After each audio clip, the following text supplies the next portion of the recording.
오늘은 계속해서 우리 큰 믿음을 주소서, 큰 믿음에 대한 주제를 가지고 계속 진행합니다. 제목이 흉년 중에 풍년 세 번째, 또 그 소제목이 평소의 모습이라는 그런 내용입니다. 아보하라는 말 혹시 들어보셨는지 모르겠어요. 아마 거의 못 들으시는가. 저도 보고 이런 단어도 있구나 하는 걸 알게 됐습니다. 아보하, 아주 보통의 하루. 아보하, 아주 보통의 하루. 잘못하면 잊어버릴 수 있어요. 아주 보통의 하루, 아보하. 우리의 일상이, 또 우리의 인생이 아보하, 이 아주 보통의 하루가 이어지면서 우리의 인생이라는 큰 그림이 그려지게 됩니다. 어떤 여자 작가 김신회라고 하는 작가가 있어요. 이분이 자신의 생활에 대해서 이렇게 얘기했습니다. 판을 찍어낸 것 같은 하루를 25년을 반복했다. 그것이 오늘의 내가 됐다. 아보하를 묵묵히 이어가는 것이 잘 사는 인생이 아닌가. 그것이 완벽한 인생이 아닌가. 그런 얘기를 했습니다. 똑같은 일상을 우리가 반복합니다. 근데 똑같은 일상을 반복하다 보면은 이게 내가 제대로 잘 사는 것인가, 잘 가고 있는 것인가 하는 그런 또 마음의 회의가 들 때도 있어요. 제가 고등학교 때 이제 미션스쿨에 들어가서 고등학교 1학년부터 제가 예수를 믿기 시작했습니다. 그때가 3월이죠. 학교를 입학하고 3월이 돼서 첫 주부터 이제 교회를 가기 시작했습니다. 근데 너무 이제 은혜를 많이 받았어요. 너무 기쁘고 감사하고, 또 내가 정말 이런 하나님의 사랑을 내가 받고 있다는 이 자체가 너무 감격스러웠습니다. 하루하루가 기쁨이었고 행복이었습니다. 그렇지만 몸은 여전히 또 아프고 생활은 고달팠습니다. 근데 이제 5층에 가면 학교에 이렇게 중고등학교가 같이 붙어 있어요. 근데 중학교 교실 5층에 가면 쫙 구석에 기도실이 하나 있어요. 한 요만한, 좀 조그만해요. 근데 그 기도실이 뭐 기도합니까? 학생들이. 근데 이제 저는 그게 가끔 올라가서 기도하다가 나중에는 그것이 이제 제 고정 기도실이 돼버렸어요. 그래서 5층에 올라가서 물통 들고 걸레 들고 다 닦고, 그 다음 다시 1층에 내려가서 수도가에 빨고 물을 다시 갈아서 또 갖다 놓고, 그리고 1시간 기도하고 그 집에 갑니다. 어떤 때는 막 불이 막 임할 때도 있고, 어떨 때는 졸릴 때도 있고, 어떤 때는 막 뜨거워가지고 막 방방 뛸 때도 있고, 하여튼 영적인 경험들이 많았습니다. 거기서 주님의 음성을 듣고 은사도 받고, 거기서 또 환상도 보고, 하여튼 제 영적인 어떤 하나님과의 교제를 나누는 밀실이었습니다. 근데 그 어떤 때는 그렇게 재미있고 흥분이 되고 기쁨이 있는데, 어떤 날은 막 너무 가기 싫은 날이 있어요. 오전 수업으로 끝나는 날, 오후 수업이 없어요. 그러면 다 친구들이 뭐 영화 보러 가고 친구 만나러 가고 빵집에 가고 뭐 이렇게 하는데, 나 혼자 무거운 가방을 들고 이제 교실은 이제 떠나야 되니까 그 기도실에 올라갈 때 괜히 이게 내가 사서 고생하네. 아무도 기도실에 안 가는데 진짜 아무도 안 갔어요. 근데 또 그렇게 힘들게 가기 싫은 발걸음을 억지로 해서 가서 기도하다 보면은 희한하게 또 그날 막 불이 막 이렇게 임하는 때도 있고요. 하여튼 뭐 인생의 사계절처럼 그 기도실을 3년 동안 다니다 나중에는 결국에는 3학년 2학기 때부터는 잘 못 갔어요. 왜냐하면 계속 아빠가 누워 있었기 때문에 학교도 못 가고. 제가 고등학교 3학년 이렇게 시간들을 보면은 그 시간이 가장 저에게는 의미 있는 시간이었고, 그 시간이 가장 행복한 시간이었습니다. 그래 1시간, 2시간 기도하고 가면은 이제 집에까지 걸어가니까, 가면 이제 가다가 또 교회를 들러서 가는 길목이니까 교회 들려서 또 한참 기도하고 또 친구들 있으면 또 얘기도 하고 또 그러다가 이제 집으로 갑니다. 이것이 계속 그냥 아보하 일상의 보통의 하루가 그렇게 지냈는데 그것이 결국에는 오늘의 내가 되지 않았는가. 제가 설교를 한 지가 지금 40년이 넘었습니다. 40년이 넘었는데도 아직도 주일날 강단에 오르면은 무척 떨립니다. 들리죠? 가슴이 툭툭 하는 소리. 그리고 지금 몸이 지금 탈탈탈 떨고 있는 거 안 보이세요? 예, 떨립니다. 아직도 떨려요. 그것 때문에 아니 설교를 40년 동안 했는데 뭘 떨립니까? 떨려요.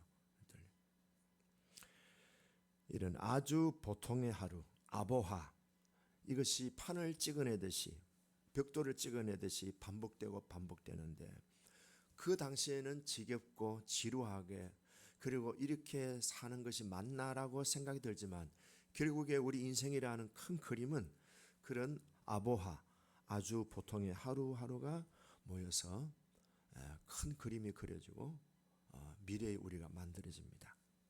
오늘 이 주일도 지난주와 조금도 다름이 없는 일상의 주일을 또 오늘 보내고 오늘도 우리는 아주 보통의 하루를 지내고 있습니다. 지난주에 이런 얘기 들었습니다. 인생의 10%는 팩트고 90%가 해석이다. 기억나시죠? 자, 그러면 우리가 한 주간 지내왔을 때 여러분들 한번 한 주간을 돌아보시면서 어떤 우리가 만난 인생의 여러 가지 만남이 우리가 겪는 경험들을 부정적으로 해석하는 경우가 많았을까요? 긍정적으로 해석하는 경우가 많았을까요?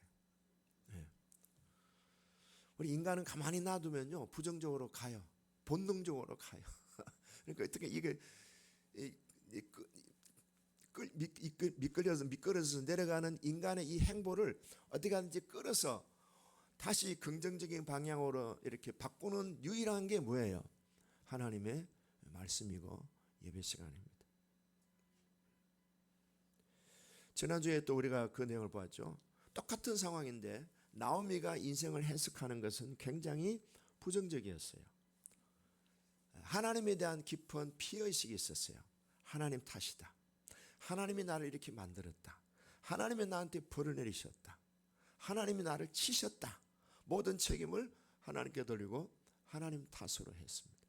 그런데 똑같은 상황인데 룻은 그렇게 해석하지 않았어요. 어머니와 시어머니와 함께하고 시어머니를 뭐예요? 위해서 자신의 청춘을 헌신하는 쪽으로 해석하고 그렇게 선택했습니다. 이 룻기가 쓰여진 그 배경은요 흉년입니다. 사사시대입니다. 좀 어떻게 보면은 끝도 없이 보여지는 해답이 없어 보여지는 그런 막막한 시대에 한 여성의 그 해석, 인생에 대한 경험되어진 그것을 어떻게 해석했냐에 따라서 그 흉년 속에서 풍년이라는 빛이 열리게 됩니다. 여러분, 하나님의 역사는 결코 다수에 의해서 민중에 의해서 움직이지 않습니다. 의인 한 명을 통해서 한 시대의 획이 바뀌게 되고요.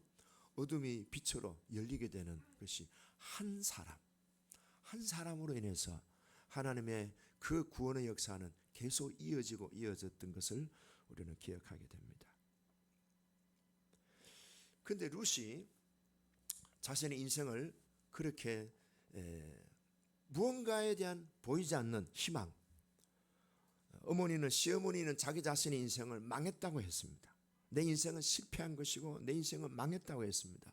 그런데 룻은 어머니와 함께 하겠다고 했고 어머니를 섬기기 위해서 자신의 청춘을 헌신하는 거예요. 요새 말로 하면은 그런 생각을 갖고 선택하는 젊은 여자분들이 있을까요? 누가 뭐라 미쳤다 이렇게 할 수도 있을 거예요. 모든 사람들이 다 그렇게 일반적으로 생각하는 그런 어떤 결정과 선택이 아니고 색다른 방향으로 해석한 거죠. 룻은 특별히 우리가 지난주도 보았습니다만은 룻의 그 인격이나 그 성품에서 특별히 나타나는 단어가 뭔가 하면은 은혜라고 하는 단어, 은혜. 은혜를 갈망했습니다. 근데 은혜를 갈망하다 보니까 어느 날 은혜를 만났습니다. 은혜를 만나다 보니까 은혜가 풍성한 인생을 살게 됐습니다. 흉년 중에 풍년을 열어갔습니다. 그것도 남자가 아니고 한 여자, 그것도 이스라엘 여자가 아니고 모압 땅에서 온 이방 여자, 그것도 남편을 일찍 여인, 그런 불행을 딛고 사는 여자를 통해서 흉년이 풍년으로 이렇게 환경이 열리고 역사가 열리고 국가가 열리는 그런 걸 봅니다.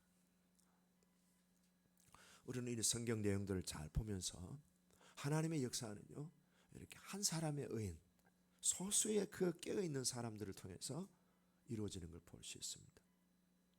지난주 금요일 날 우리 목사님들, 우리 학교 동기들이 모인 모임이 있었는데요.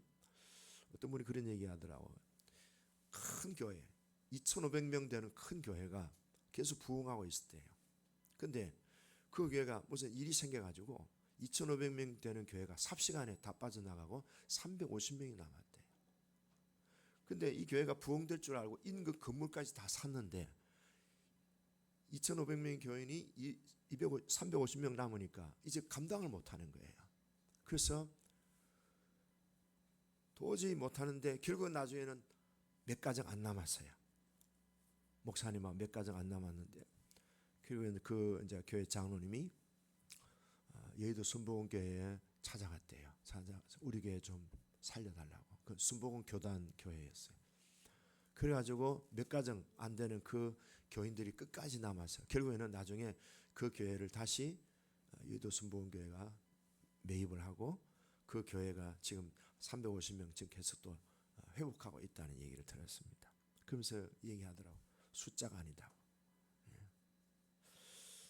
한두 사람의 깨어있는 의인들이 역사를 바꾸고 시대를 열어가는 그런 중요한 하나님의 도구로 쓰임받는 것을 보면서 우리는 각자가 이 룻과 같은 그런 어떤 인생에 대한 해석, 룻과 같은 삶의 모습을 가지고 산다면은 우리 교회도 앞으로 많은 사람들에게 희망과 용기를 주는 교회로 쓰임받을 수 있을 것입니다.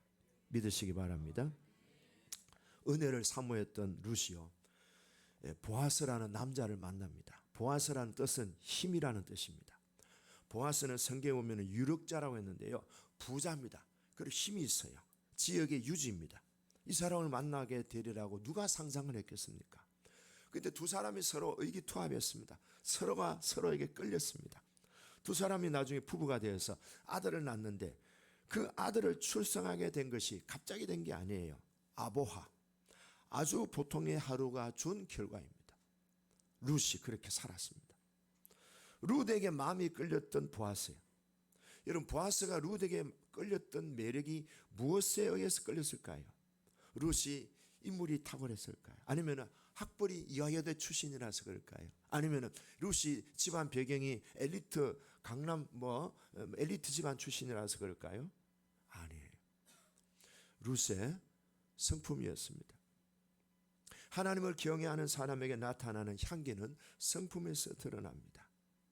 진리에 대해서는 강직하지만 사람과 환경에 대해서는 유연성이 있습니다.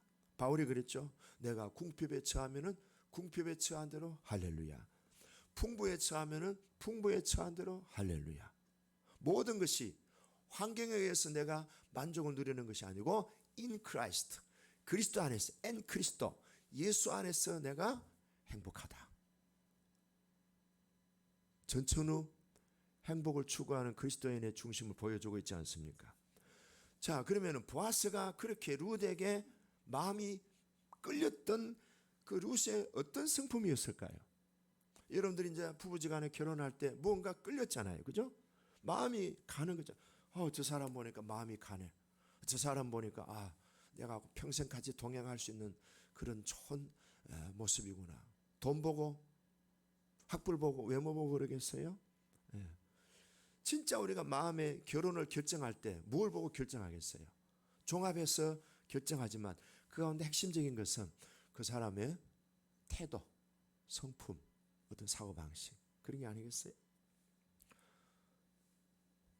제가 제 아내를 보고 외모를 보고 반하지 않았다니까 어떤 분이 목사님 거짓말하지 말라고. 사모님 외모 보고 반했지 않느냐. 아니에요. 짜장면 사주는 거 보고 반했어요. 항상 뒷주머니에 용돈 넣어주고요. 짜장면 사고 남은 부스러기 돈 또 다 넣어주고요. 나 그런 여자는 처음 봤어요. 우리 어머니도 그렇게 안 하는데 그게 반했어요. 지금도 잘 넣어줘요. 짜장면 끓여달라면 금방 끓여주고 그래요. 그런 모습이 참 마음이 끌렸어요. 자, 첫 번째는요, 룻에게 드러난 성품은요, 아까 말씀드린 대로 은혜를 갈망하며 은혜를 기대했습니다. 자, 2장 2절 보시죠. 같이 읽어볼게요. 모압 여인 룻이 나오미에게 이르되 원하건대 내가 밭으로 가서 내가 누구에게 은혜를 입으면 그를 따라서 이삭을 줍겠나이다. 은혜를 입으면 그랬어요. 조건이 뭐예요? 내 실력이 아니에요. 내 재능도 아니고 내가 이삭 줍는 탁월한 능력이 있다. 이것도 아니에요. 내가 공부 잘한다. 내가 인물이 좋다. 우리 집안이 내 실력이 있다. 재능이 있다. 이게 아니에요. 은혜를 입으면 뭐예요? 수동적이에요. 능동적인 것보다는 수동적인. 왜? 이 여자는 내세울 게 하나도 없어. 하나도 없어. 더구나 모함 여자잖아요. 남편도 죽었어요. 하나도 내세울 거 없어. 그냥 바람이 이쪽으로 불면은 그쪽으로 가고, 이쪽으로 길이 흐르면 이쪽으로 가고, 자기가 어떤 선택할 수 있는 상황이 하나도 없어. 그래서 지금 열린 쪽으로 인생을 살려고 하는데 그런 뜻이에요. 내가 내 인생을 열어갈 힘은 하나도 없어. 하나님이 은혜를 주셔서 열어주시면 가고, 또 이쪽 열어주시면 이쪽으로 가고, 그런 뜻이에요. 우리는 보통 실력을 많이 키우잖아요. 재능을 키우고, 그렇죠? 또 힘을 키우잖아요. 근데 이 여자는 힘이 없어요. 실제 하나도 없어. 누구에게 은혜를 입으면 그 사람이 나를 불쌍히 여겨서 이삭 많이 주워 가세요 하면은 갑니다. 여긴 오지 마세요 하면은 안 갑니다. 길이 열리는 대로 갈 뿐입니다. 나는 실력 자랑할 거 하나도 없어요. 인물도 안 받쳐주고, 나는 가정의 어떤 배경도 없고 돈도 없고, 나는 또 모압 지방에서 온 별로 양반 집안이 아닌 쌍놈 집안에 우리 조상들이 별로 자랑스럽지 못한 부끄러운 조상을 지닌 그런 민족의 여자로 나는 내세울 거 눈금만큼도 없습니다. 이 은혜가요, 이 은혜를 갈망하는 이것이 보아스에게 딱 마음에 쏙 들어간 거예요.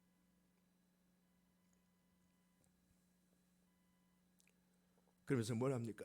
보통 우리가 얘기할 때는 열심히 하겠습니다. 아니면 내가 실력 발휘해서 내가 놀랄 만큼 이삭을 주겠습니다. 나는 재능이 뛰어납니다. 이런 게 아니고요. 사람이 은혜를 베풀면, 길이 열리면, 하나님이 도와주시면, 그 사람이 친절하고 나한테 좀 불쌍한 마음으로 나를 도와주면 내가 가서 이삭을 주오겠습니다. 그래요. 그렇게 은혜를 갈망했던 룻이요, 은혜를 만납니다. 은혜를 만나서 은혜가 풍성한 인생을 사는 주인공으로 쫙 이제 한 시대를 열어가는 인물로 떠오르게 됩니다. 아보하, 오늘 보통의 하루, 아주 보통의 하루, 매일매일의 일상이 그렇게 살아가다 보니 어느 날 그런 순간이 온 거예요. 나중에는 다윗의 정조 할머니가 되고 예수님의 먼 조상이 되는 거예요. 자, 두 번째는 뭡니까? 시어머니 나오미와 함께하기 위해서, 시어머니 나오미를 잘 보살펴드리기 위해서 자신의 청춘을 헌신했습니다. 자기 만족을 추구하지 않았어요. 함께하기 위해서. 함께한다는 자체가 뭐예요? 힘들죠. 혼자 사는 건 편하죠. 내 마음대로.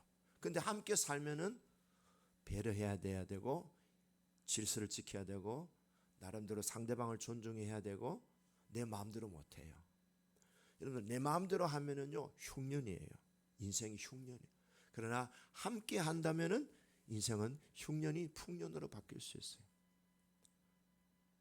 오늘 이 나오미는요, 모든 사람들은 다 자기 만족을 추구하지만 이 여인은 자기 청춘을 헌신하면서 나오미와 함께 했습니다. 자, 이것이 국가적인 흉년을 풍년으로 열어가는 하나의 터닝 포인트, 전환점이 됐던 겁니다. 자, 세 번째는요. 2장 5절에서 7절입니다. 자, 이제 이삭을 죽고 있는데 보아스라는 사람이 밭주인이 등장한 겁니다. 밭주인이 등장해서 뭐랍니까? 일꾼들한테 하나님께서 여러분들에게 복 주시기를 원합니다. 그랬더니 일꾼들도 하나님께서 우리 주인에게 만복을 주시기를 원합니다. 복 주시기를 축복 인사를 나눕니다. 그런데 보아스의 눈에요, 수많은 사람들 있잖아요. 자, 이 지금 곡식을 지금 추수를 할 때는 맨 선두에 선 사람들은 주로 남자들, 장정들이 낫을 가지고 보리를 막 뱁니다. 그 배가 그 자리에 놓으면은 여자들이 뒤를 따르면서 그것을 묶어 가지고 단을 만듭니다. 그 뒤에 누가 갑니까? 부스러기 이삭을 죽기 위해서 또 따라가는 여자들이, 아이들이 있습니다. 자, 이렇게 이제 세 열로 이렇게 가는데 많은 사람이 보리 추수를 하는데 유독이 딱 첫눈에 들어온 여자가 있었습니다. 사람이요, 딱 보면 뭔가 탁 이렇게 마음에 쑥 들어오는 그런 사람들이 있잖아요. 남자든 여자든, 이분은 좀 달라 보인다, 다르게 보이는 거예요. 딱 룻을 보자마자 첫눈에 들어왔습니다.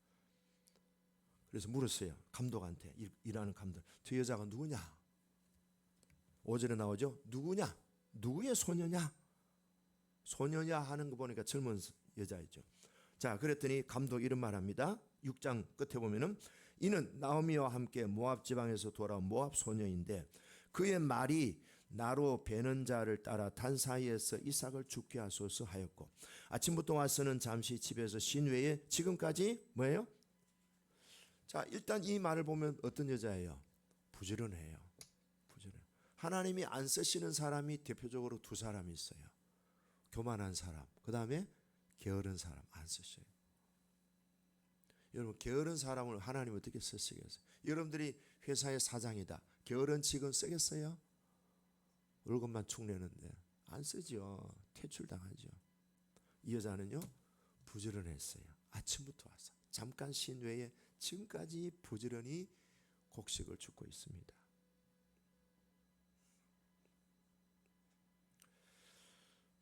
자, 성실하고 부지런했습니다. 그리고 여성으로서의 무언가 남이 갖지 못한 어떤 정숙함이 있었습니다. 눈에 딱 첫눈에 띄었습니다. 몸가짐과 분위기를 룻이 단번에 느끼는 거죠. 아주 보통의 하루를 매일매일 보내던 그 룻이 일하고 있는 모습을 보아스가 한눈에 알아차린 겁니다.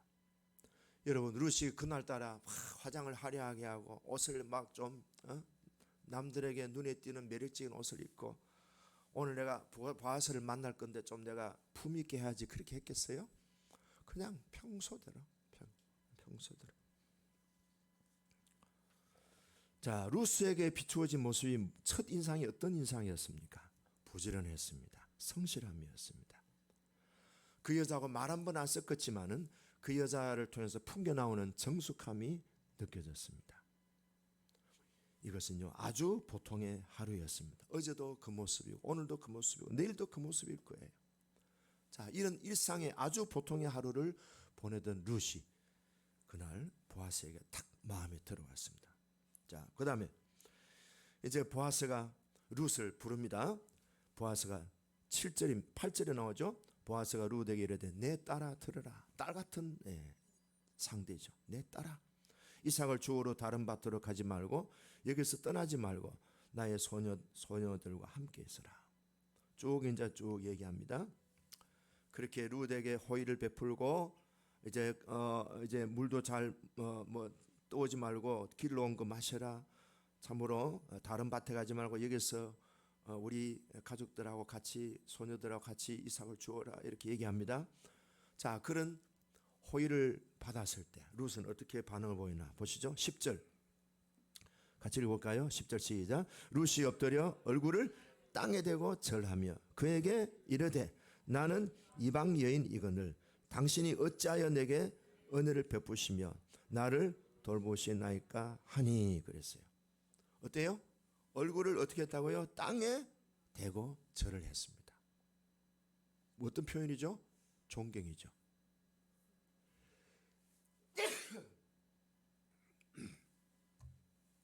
존경입니다.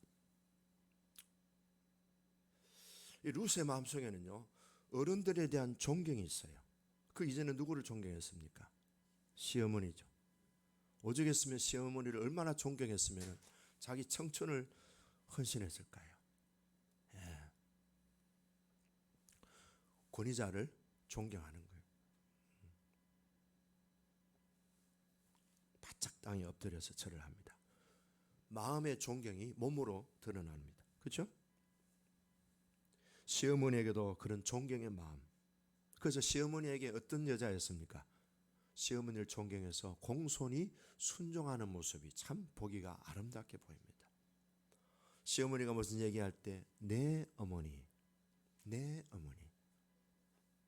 자, 우리 부모님들이 자녀들한테 아무개야 부르면 내 어머니 또는 내 아버지라고 답하는 자녀들이 얼마나 되겠어요?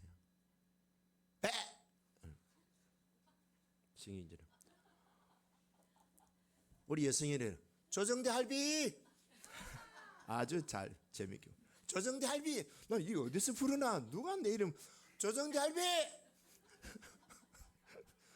예. 뭘 사드릴까요? 이거 마이쮸 하나 더 사요. 예. 어떻게 예. 그 저엄마가 이제 야 할아버지한테 이름 부르면 안 돼. 그러면 안 되는 거야.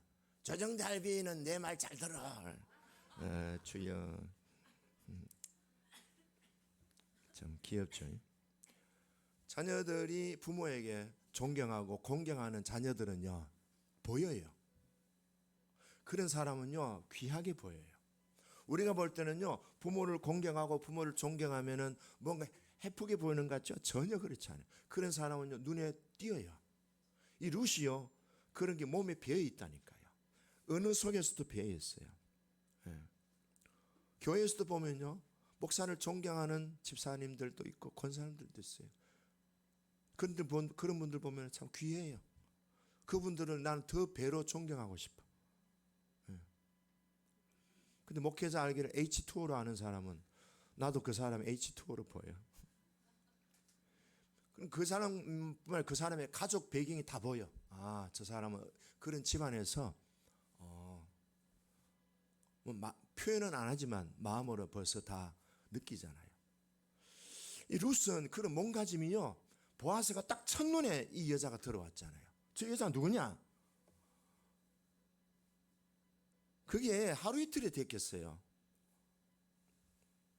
아주 보통의 하루 속에서 매일매일 그렇게 쌓여진 인격과 그런 어떤 성격과 그런 몸에 배어진 그런 자연스러운 태도 속에서 몸에서 나오는 거죠.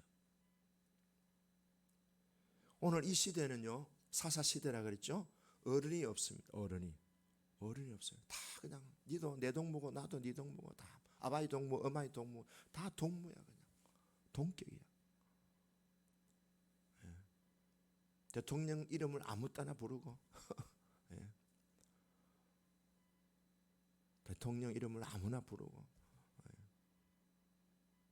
우리 어떤 집사님 가정에 밥 먹는데 아버지가 조목사 조목사 이러니까 딸이 그래요. 아빠 왜 목사님 뭐라고 했지 왜 조목사가 뭐야? 그 아버지가 그 이제 딸한테 그런 지적을 받았어. 내한테 얘기하더라. 목사님 우리 딸이요 조목사 하니까 싫어가지고 조목사님이 붙이라 그래요. 사실 그래요. 자녀들 앞에 조목사가 뭐예요? 자녀들 앞에 그는 신앙농사 망치는 거예요. 신앙농사. 부모가 목사님을 존경 안 하는데 어떻게 자녀들이 목회자를 존경하겠어요? 벌써 전도를 거부하는 거죠. 룻은 이렇게 얘기합니다. 나는 이방 여자입니다. 이 말은 무슨 말이에요? 나는 자격이 없는 사람입니다.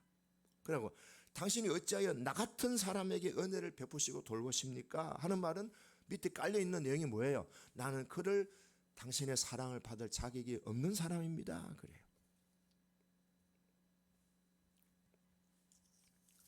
자,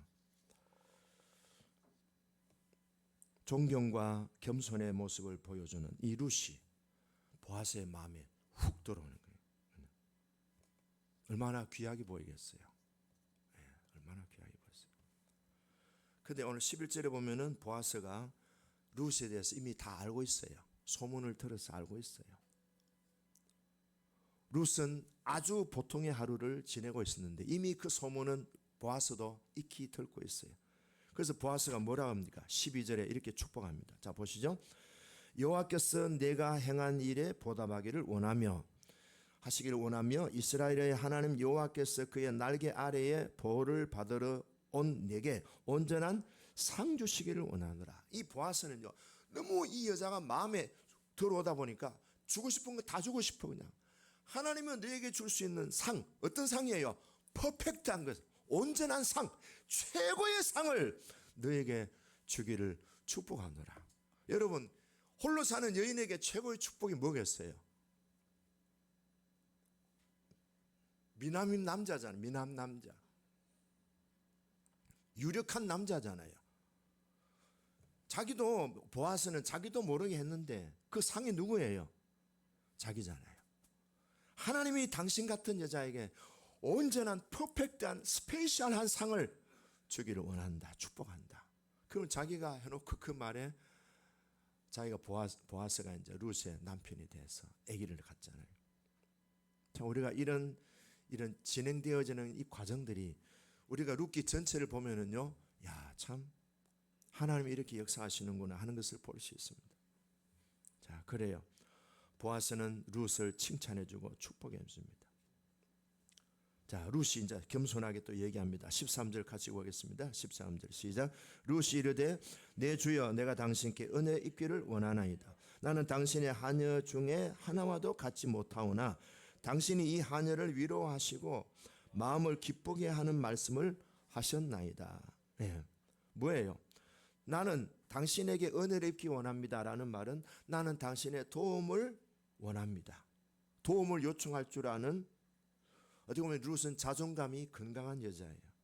그 다음에 나는 당신의 하녀 중에 하나와도 같이 못합니다. 나는 도움을 받을 자격이 없는 여자입니다. 그럼에도 불구하고 나는 당신의 도움을 주시면 좋겠습니다. 얼마나 겸손하고 공손합니까? 자기를 시녀라고 얘기합니다. 그러면서 나 같은 여자에게 당신이 위로해 주시고 상 받으라고 그렇게 저의 마음을 기쁘게 해주시니까 너무너무 고맙습니다. 자격이 없는 사람이지만 위로해 주고 기쁨을 주시니 너무나 감사합니다. 이걸 보면 룻은요, 기쁨을 알고 감사를 아는 여자예요. 사람들은 힘들고 어려울 때에 도움받는 일을 좋아합니다. 그런데 오래 지속하지 않습니다. 그 기쁨과 감사 수명이 짧아요. 제가 옛날에 목회하던 이제 인맥 그 교회는 제가 헤어진 지가 벌써 20년이 다 돼갑니다. 근데 그 교회 집사님 한 분이요, 해마다 연초가 되면 전화를 해요. 목사님, 아무개 집사입니다. 아이고, 집사님이세요. 목사님 새해 인사드립니다. 뭐 선물 준 것도 아니에요. 저한테 뭐 사준 것도 아니고 뭐 밥 사준 것도 아니에요. 그냥 전화 한 통. 연초가 되면 전화해요. 목사님, 아무개 집사입니다. 예, 집사님 괜찮아요. 애기는 어때요? 애들은 어때요? 가족들은 어때요? 이렇게 제가 물으면 답을 합니다. 고마워요. 딱 한 사람이잖아요. 룻은 보아스에게 감동을 주었습니다. 존경을 담았고요, 기쁨을 담았고요, 기쁨을 표현했고 감사를 표현했고, 그리고 룻이 보아스에게 잘 순종합니다. 그리고 이 여자는 무엇보다도 겸손합니다. 겸손의 옷을 입은 여자예요. 하나님은 누구에게 은혜를 주셔요? 네, 겸손한 사람에게 은혜를 주셔요. 실력 발휘한다고 은혜를 주시는 게 아니에요. 겸손한 사람. 자, 룻에 대한 보아스의 반응이 뭡니까? 첫눈에 알아봤고요, 평소에 룻에 대해서 잘 알고 있었습니다. 어떤 여자인가. 그 다음에 만나서 축복해 줍니다. 자기 식사 자리에 이 여자를 초대해서 식사를 하게 하고요. 그리고 룻에게 모든 편의시설을 다 제공합니다. 자, 정리합니다. 일상의 하루, 아주 보통의 하루가 매일매일 그렇게 살아냈습니다. 그녀의 성품이 뭐예요? 축복을 저축했습니다. 그녀의 그런 겸손하고 그리고 권위자들을 존경하고 그리고 감사할 줄 알고 순종하는 그녀의 성품이 뭐예요? 보아스를 만나는 예비, 준비 과정이었습니다. 하나님은 우리의 외모를 보시죠? 하나님 우리의 학벌을 보시죠? 아니잖아요. 하나님 우리의 마음의 중심을 보십니다. 사도행전 13장 22절에 내가 이새의 아들 다윗을 만나니 내 마음에 맞는 사람이라. 내가 그에게 내 뜻을 이루리라. 그래서 하나님은 다윗을 이스라엘의 왕으로 그리고 한 시대를 맡겼습니다. 마음에 들어와야 하나님의 마음에 들어갈 수 있는 사람. 예배를 통해서 하나님 마음에 들어갈 수 있는 사람. 뭐예요? 우리의 마음이에요. 영으로 예배를 드린다는 말은 내 마음 깊은 곳에 내 마음에 가장 진실한 것을 하나님께 드린다는 거예요. 많은 일을 하려고 하지 않아도 돼요. 재능을 탁월하게 키우지 않아도 돼요. 남들보다 1등 되는 실력을 안 키워도 돼요. 성품을 다듬어 가세요. 아보하, 아주 보통의 하루를 지내면서 우리의 성품을 잘 다듬어 가셔서 보아스를 만나는 또 보아스가 되는 은혜가 우리 모두에게 있기를 주의 이름으로 축복합니다. 기도하겠습니다.